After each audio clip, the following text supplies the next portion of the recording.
Sometimes நம்ம feel பண்ணியிருக்கோம் நம்ம ஸ்பிரிச்சுவாலிட்டி லைஃப்குள்ள என்ட்ராகிறதுக்கு முன்னாடி ரொம்ப பீஸ்ஃபுல்லாக ஹாப்பியாக அந்த லைஃப் ரொம்ப லீட் ஆச்சு. ஆனால் இப்போ வந்து ரொம்ப ஸ்ட்ரகிள் பண்ணுறோம், ரொம்ப ப்ராப்ளம்ஸ் இருக்குது, நெகட்டிவிட்டி அதிகமாக இருக்குது, நெகட்டிவ் பீப்புள் சரௌண்டிங் நிறைய வந்து இருக்கு.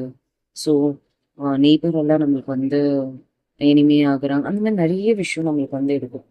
ஆனால் இதெல்லாம் முன்னாடியே இருக்கும் நம்மளுக்கு. ஆனால் வந்து நம்ம ஒரு குருவை வந்து ரொம்ப ட்ரஸ்ட் பண்ணி ஒரு ப்ரேயர் கண்டினியூஸாக பண்ணும்போது இவங்க இப்படி தான் இருக்காங்க, உன்னோட நெய்பர், உனக்கு இவ்வளோ ப்ராப்ளம்ஸ் இருந்திருக்கு, ஸோ இவங்க வந்து உனக்கு ப்ராப்ளம் க்ரியேட் பண்ணிட்டு இருக்காங்க, உனக்கு இந்த ஒர்க் நீ பண்ணால் உனக்கு ப்ராப்ளம் இருக்கும், ஸோ இதை விட்டுட்டு வேற பண்ணு இப்படின்றது.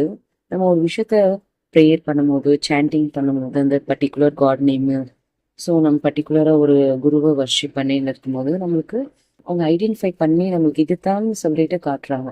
ஆனால் நம்ம என்ன பண்ணிடுவோம்னா, நம்ம இவங்களை இது பண்ணும்போது தான் நம்மளுக்கு இவ்வளோ ப்ராப்ளம்ஸ் ஃபேஸ் பண்ணுறோம், ஸோ இதுக்கு மேலே நம்ம வந்து இந்த பர்டிகுலர் குருவை கும்பிடக்கூடாது, இந்த காடை கும்பிட எதுக்கு அப்படின்னு சொல்லிட்டு சம்டைம்ஸ் நம்மளே வேணான்னு சொல்லிட்டு நினைச்சிருவோம்.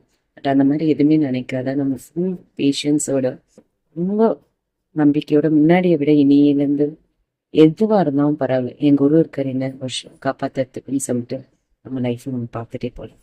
சரி.